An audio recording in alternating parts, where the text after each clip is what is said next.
BJP ने अपनी हार मान ली है और उसको लग रहा है कि इस बार के चुनाव में हमारा सुपड़ा साफ होने वाला है। तो सामाजिक और जातीय उन्माद पैदा वो लोग करेंगे क्योंकि बीजेपी का एजेंडा है दंगा कराओ राज करो, और उसी का ये परिणाम है कि जमुई में इस तरीके का दंगा हुआ है। तो कहीं ना कहीं कोई फंडिंग किया होगा। बीजेपी का एजेंडा है, लेकिन नीतीश कुमार तो कहते रहे हैं कि कम्युनलिज्म से समझौता नहीं करेंगे, करप्शन से समझौता नहीं करेंगे, क्राइम से समझौता नहीं करेंगे। यहाँ तो प्रशासन के लोग भी पार्टी और जाति में बटे हुए हैं और आप इतना बड़ा आयोजन करने चले, प्रशासन को पता नहीं है। उन लोग के कोई आका होंगे जो ऊपर से ही ये दबाव बनाए होंगे कि ऐसा होना है। भाई आपके नाक के नीचे ये सारी घटनाएं घट रही है, इसका जवाबदेही कौन लेगा? और आप मरवा के पिटवा के कहिएगा कि मैं बिल्कुल सेकुलर हूँ, तो ये नहीं चलेगा। कि आप लोग भी तुष्टीकरण की राजनीति करती हैं। इस तरीके से बेरोजगारों की एक फौज खड़ा कर दिए हैं, तो धर्म के आड़ में आप लोगों को मूर्ख बनाइएगा। नीतीश जी के लिए थोड़ा सा सॉफ्ट कॉर्नर है, थोड़ा लगता है कि क्या भाई फंस चुके हैं नीतीश कुमार। पूरे रोड पर वो सनातन का झंडा गाड़ के हनुमान चालीसा करते, अब हनुमान चालीसा क्यों नहीं पढ़ रहे भाई? देखिए, जमुई में जो भी कुछ हुआ उसके बाद बिहार में राजनीति शुरू हो गई है। तमाम दल के लोग एक दूसरे पर यह आरोप लगा रहे हैं कि अमुक दल के इशारे पे इस तरह के कार्य करवाए जा रहे हैं। देखिए, हालांकि खुशबू पांडे को गिरफ्तार कर लिया गया है और भी अन्य लोगों पे कार्रवाई चल रही है। अभी हमारे साथ कांग्रेस की विधायक प्रतिमा कुमारी हैं, उनसे जानने की कोशिश करते हैं। देखिए, चुनावी साल है बिहार में, और ऐसे में पहले दरभंगा में जो मामला आया, तेजस्वी वहाँ पे गए भी थे, और उसके बाद जमुई में जिस तरह का मामला सामने आया है, क्या लगता है प्रशासन की चूक है या जानबूझकर आप भी मानती हैं कि एक पार्टी के एजेंडे के तहत ये काम करवाया जाए?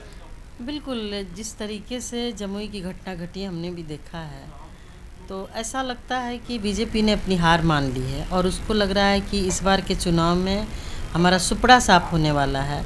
तो सामाजिक और जातीय उन्माद पैदा वो लोग करेंगे, लोगों के अंदर द्वेष, घृणा और उपद्रव फैला करके चुनाव जीतने की कोशिश करेंगे। आपके चैनल के माध्यम से हम बिहार की सम्मानित जनता से अपील करेंगे कि ऐसे लोगों के बहकावे में नहीं आना है, किसी भी तरीके के अफवाह पे नहीं आना है, और जब तक आप अपने जो भी घटना घटी है उसके बारे में सही से जान ना ले तो फिर उस मामले में पड़ने की ज़रूरत नहीं है, क्योंकि बीजेपी का एजेंडा है दंगा कराओ राज करो, और उसी का ये परिणाम है कि जमुई में इस तरीके का दंगा हुआ है। खून के छींटे पड़े हुए हैं, इतने पत्थरबाजियाँ हुई हैं वहाँ पे। क्योंकि एक चैनल के माध्यम से ही हमने देखा कि एक जो मौलवी टाइप के व्यक्ति हैं जो गांव के बगल में ही रहते हैं, उन्होंने कहा कि ऐसा कुछ भी नहीं था, हमारे समाज से इस तरीके का कोई हमला भी नहीं किया, कोई पत्थरबाजी भी नहीं की। वो लोग का आयोजन हुआ और आपस में वो लोग लड़के इसको धार्मिक उन्माद का धार्मिक उन्माद के तरफ इसको मोड़ दिया। तो कहीं ना कहीं कोई फंडिंग किया होगा, ये तो जांच का विषय है। और हम बिहार के मुखिया माननीय मुख्यमंत्री जी से कहना चाहते हैं, नीतीश कुमार जी से, कि ऐसे उपद्रवियों के साथ रह कर के बिहार को बर्बाद होने से और बिहार को जलने से बचाइए। और बिहार के लोग अमन और चैन के साथ रहने वाले लोग हैं। बिहार संत मुनियों और महात्माओं की धरती है, इसको उपद्रवियों के हाथ में लूटने और पीटने से बचाइए। लेकिन प्रतिमा जी, देखिए, लगता नहीं है कि प्रशासनिक चूक भी यहाँ पे हुई है? इस मामले को रोका जा सकता है? अगर मान लीजिए कि पहले से हनुमान पाठ का कार्यक्रम था, आरोप दोनों पक्ष की ओर से लगाए जा रहे हैं, एक पक्ष की ओर से नहीं। जो खुशबू पांडे के समर्थक है उनका ये कहना है कि हम लोग हनुमान पाठ करने के बाद जब जा रहे थे तब हम लोग पे पथराव हुआ, किसी तरह हम जान बचाए। और दूसरे पक्ष का कहना है कि वहां पे भड़काऊ भाषण दिया जा रहा था और खुशबू पांडे पहले से भी विवादित रही हैं। लेकिन लगता है कि अगर इस तरह का आयोजन था तो प्रशासन को ज्यादा मुस्तैद होना चाहिए था और ज्यादा प्रोटेक्शन देना चाहिए था। देखिए, कोई भी व्यक्ति हो, हम सीधे बोलते हैं। आप देखिए महाराष्ट्र की घटना, हनुमान चालीसा से ही शुरू हुआ और मामला कितना तूल पकड़ा था। तो फिर प्रशासनिक चूक तो है ही, लेकिन किसके बारे में बोलिएगा? यहाँ तो प्रशासन के लोग भी पार्टी और जाति में बटे हुए हैं। आप किसी पर कोई आरोप लगाइए, हम लोग एज ए प्रतिनिधि हम किसी का बात नहीं करते हैं, पर्सनल बात करते हैं।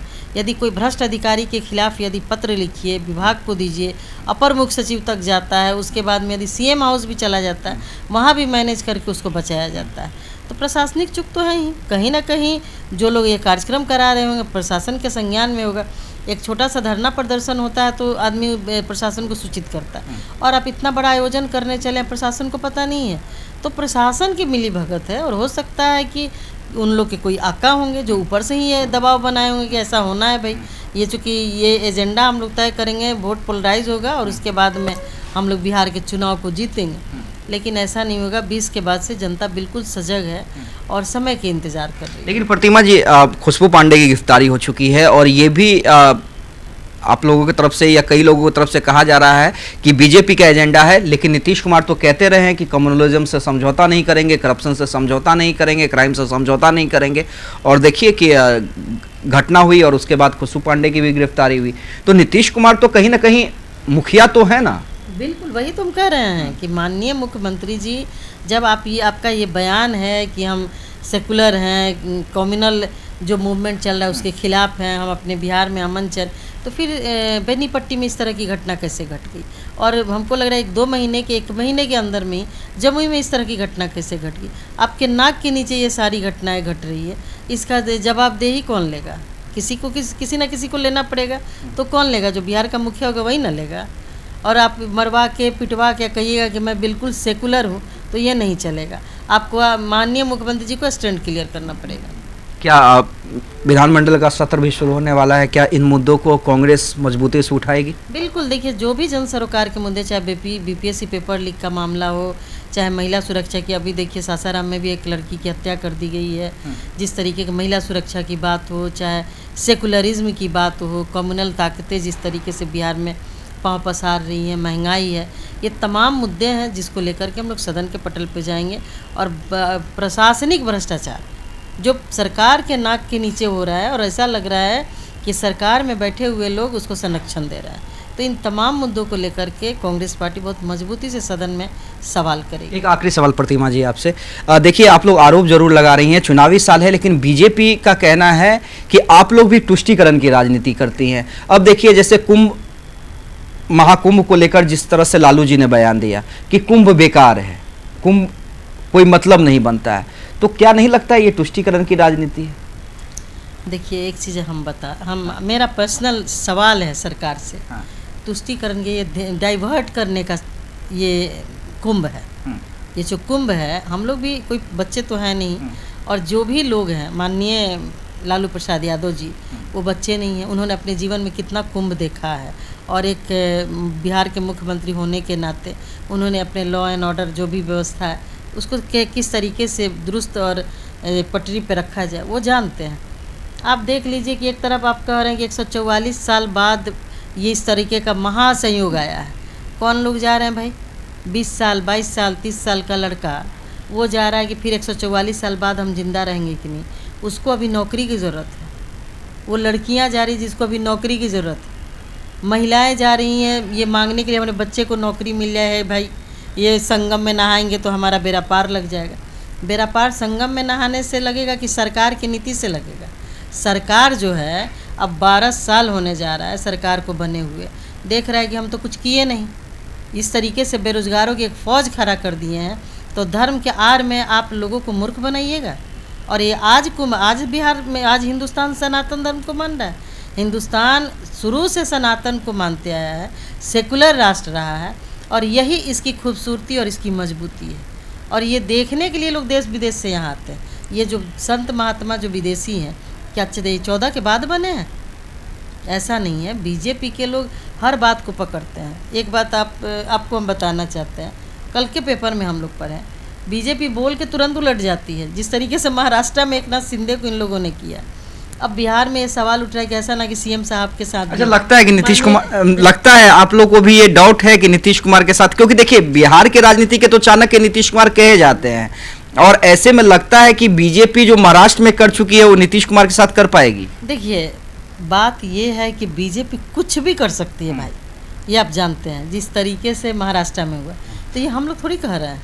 हमारे पार्टी के प्रवक्ता का या नेता का बयान नहीं कि जो महाराष्ट्र में हुआ वो बिहार में नहीं होगा। ये उन्हीं लोग का बयान है जो ये सब गुजारी कर रहे हैं। तो कहीं ना कहीं इनको डर है कि सीएम का चेहरा दिखा के हम लोग वोट तो ले लें, बाद में जो होगा थोड़ी कोई कुछ कहे। सरकार बनाने के टाइम में यदि किसी चीज़ को उठा के फेंक देंगे तो फिर क्या करेंगे सीएम साहब? फिर माननीय मुख्यमंत्री जी क्या करेंगे? सबसे बड़ी बात है कि इन लोग का फूट डालो और राज करो। इस नीति पर बीजेपी काम कर। नीतीश जी के लिए थोड़ा सा सॉफ्ट कॉर्नर है, थोड़ा लगता है कि क्या भाई फंस चुके हैं नीतीश कुमार? देखिए, फंस तो चुके हैं, गलत जगह पे हैं, क्योंकि इनके कंधे पे बंदूक रख के वो लोग फायर कर रहे हैं। अब जमुई का घटना क्या है, सरकार में है तब तो इतना हिम्मत वो लोग की है। अभी सरकार में, जब जैसे सरकार में अभी नहीं वो लोग रहते, अभी पूरे रोड पर वो सनातन का झंडा गाड़ के हनुमान चालीसा करते। अब हनुमान चालीसा क्यों नहीं पढ़ रहे हैं भाई? जमुई में जब घटना घटी, हम मानते हैं कि ठीक है हिंदुओं पे भी हमला हुआ होगा, हिंदू का भी खून बहा होगा, मुसलमान का भी खून बहा, तो हिंदू के लिए हनुमान चालीसा पढ़िए ना। शराबबंदी तब खराब लगता है जब सरकार से बाहर हो जाते हैं, तो छाती पीटते हैं कि मर गया मर गया। और जब सरकार में जब शामिल हो जाते हैं और जब लोग सरकार शराब पी के मरता है तो कहते हैं अज्ञात बीमारी से मर। तो ये दोहरी नीति और इस तरीके का व्यवहार राजनीति के लिए अच्छी बात नहीं है। जनता सब जान चुकी है और जनता को समझ में आ गया है कि ये लोग राजतंत्र बना करके देश को चलाना चाहते हैं, जो कि नहीं चलेगा। तो चलिए, प्रतिमा कुमारी थी हमारे साथ जो तमाम सवालों के जवाब दे रही थी। आप क्या कुछ सोचते हैं कमेंट करके ज़रूर बताइएगा। आप देख रहे थे देशवा न्यूज़, बहुत बहुत धन्यवाद।